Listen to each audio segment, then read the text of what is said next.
na umuhimu.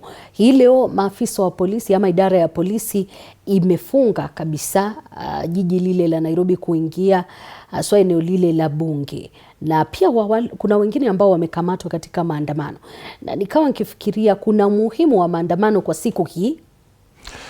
Umuhimu bado huko, kwa sababu wanaharakati wale walikuwa wametoa habari kwamba watakupeleka petition yao katika bunge.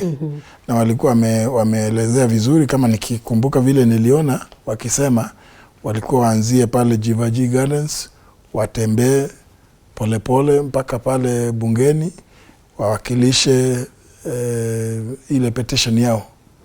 Kwa hivyo sikujua kwa nini, nilipoangalia mimi katika vyombo vya habari ilionekana leo kama polisi walikuwa wengi kushinda wananchi wenyewe.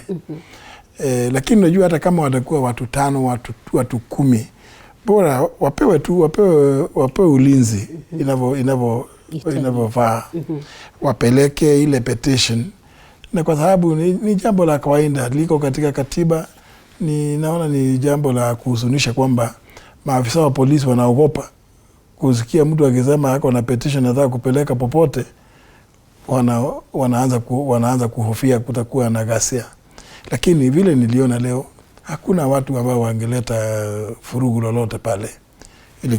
Wale walikuwa watu wachache sana, wangepewa tu nafasi waambiwe kama vile mlitaja mtapitia hapa, tutahakikisha kwamba mtaenda vile inavyopasa.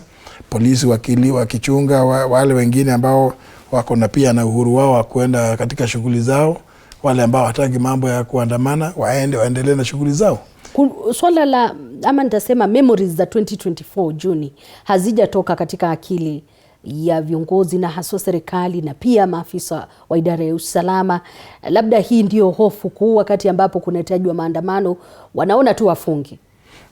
Lazima iwe namna hiyo, kwa sababu nafikiri wanaona vile ilitendeka wakati ule, na kweli wale ambao walikuwa wanaandamana walikuwa na haki yao. Lakini kuna wale wengine ambao waliingilia wakaharibu.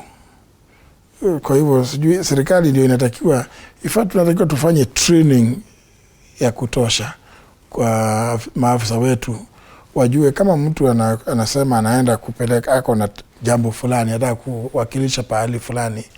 Kama vile huwa tunaona madaktari wanasema tunapeleka malalamishi yetu katika Wizara ya Afya, wanapeleka pale. Walimu pia tunaona wakisema watapeleka aidha kwa TSC ama kwa wizara, wanapeleka. Swala la